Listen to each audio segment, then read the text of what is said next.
Let's continue our discussion of Chapter 1. To be able to talk about what economics is all about, we have to introduce the first and the most important concept of this course, which is scarcity.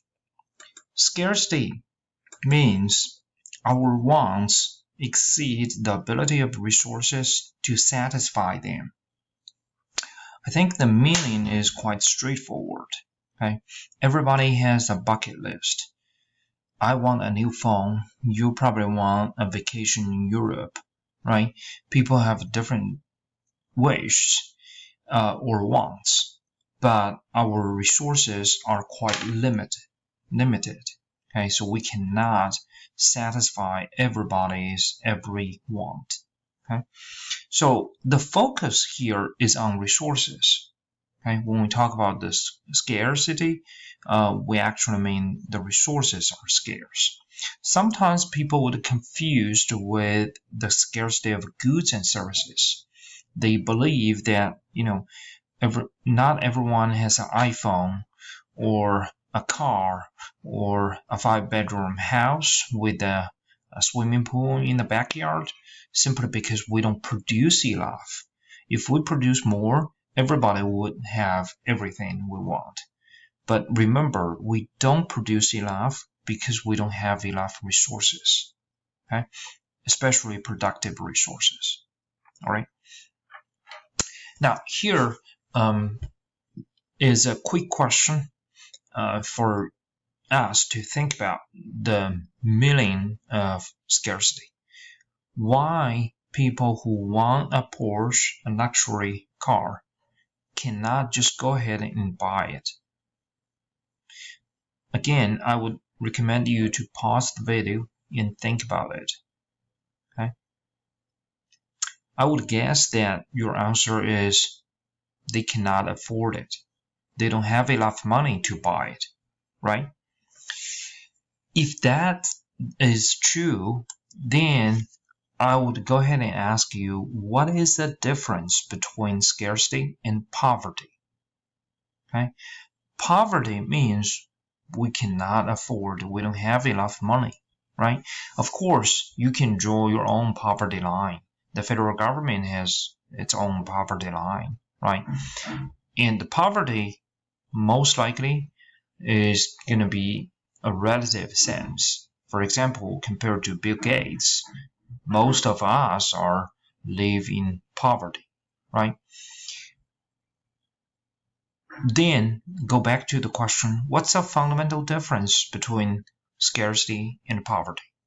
Is scarcity just an equivalent term of poverty, or a fancier way an economist would use to express poverty? Again, the answer comes from the definition of scarcity. As we already mentioned, the focus is on resources. So to be able to figure out the difference between scarcity and poverty, we're going to go ahead and we're going to continue focusing on resources. Okay? Now here I give you several examples. The first one is the apps in your smartphone. Okay? Have you ever counted how many apps you already downloaded to your smartphone? I have less than 50. Okay? So you probably have more than 50 or even more than 100. Okay? No matter how many you already got there, I want to ask you, have you ever tried to go back and use each and every of them? Okay? You may find that some apps or many apps we ever downloaded, we even paid to download, but we never go back and use them. Why? In this case, you would find that money is not the issue, right? For most of the apps these days, they're free, right, to download. In many of the apps out there, you only need to pay a few bucks. Remember, we said that these apps you already downloaded to your phone, but you just never went back and used them. So you already paid. Okay, so the money doesn't matter here. Okay, you did not go back and use them because you don't have enough time. So here we find the second scarce resource other than money. It's time. Okay, we just don't have enough time to do everything we want to do. Okay, we're interested in these apps, otherwise we won't download it. But we just don't have enough time to check out each and every of them. Okay. Audible. Many of you have Audible account, right? So this is another app we downloaded on our phone. So it could read the books to us when we work out, when we do something else, when we drive, for example, right? If you look at the Amazon, this is the most exciting thing about the company. Okay, Amazon is one of the largest companies in the United States and in the world. Okay, but most of the things we are quite familiar with. The online e-commerce, the distribution center, its delivery services, right? But the Audible is new. It's exciting. It's the fastest growing part of the company. Why Audible is so successful? It helps us save our time. Remember, we just said time is another important scarce resource, right? Because in these days, life is pretty fast, stressful, so we do want to make the better use of our time. Audible helps us with that. Okay? Now, you may find that in this century, the way people make money is quite different from the past century or even before. Okay?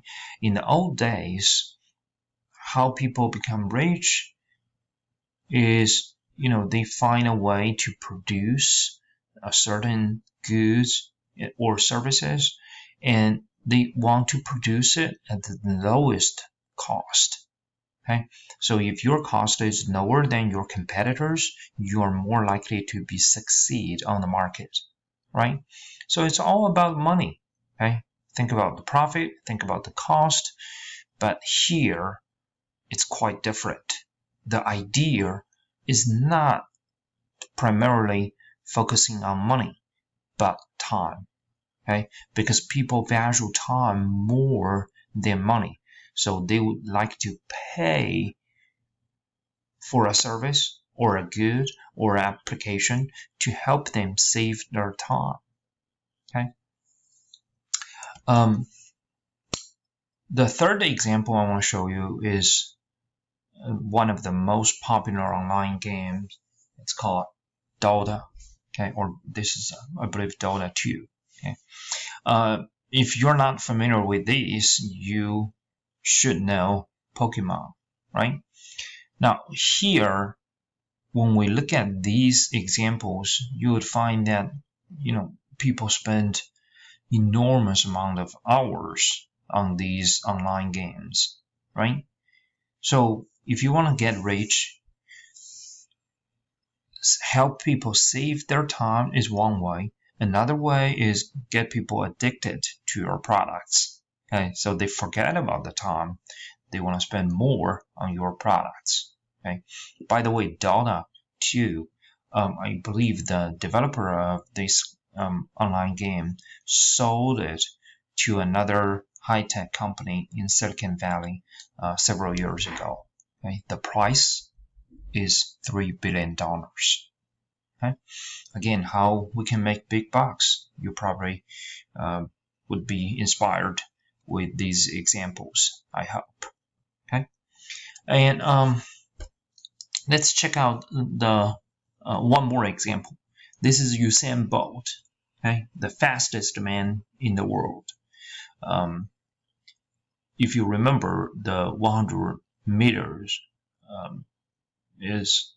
he still have that record. I believe it's 9.58 seconds.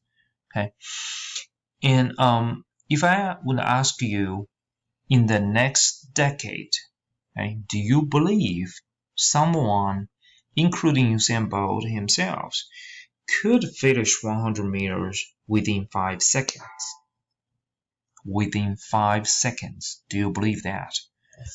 I would guess that all of us would say no, right? Why not? Why you don't believe a human being can finish 100 meters within 5 seconds? What is the limit here?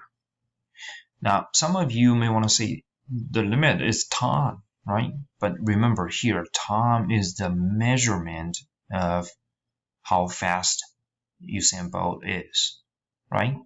Here, the limit is actually the strength of our muscles, right? Or the biological structure of our body. Okay? More generally speaking, it's our talent, our gift. Okay? For relation, it's called endowment. Okay? So here we look at the third type of scarce resources. Okay? So the resources could include money or income or time or endowment. And later, when you check out the problem set, you will find the worksheet in the problem set, you will find more examples. Okay? Now, endowment, a few more words. We're saying that some countries like Saudi Arabia are rich in oil, right? And some African economies rich in diamonds, right? So these are the endowments. Okay. Now here, let's go back and answer the question about the difference between poverty and scarcity.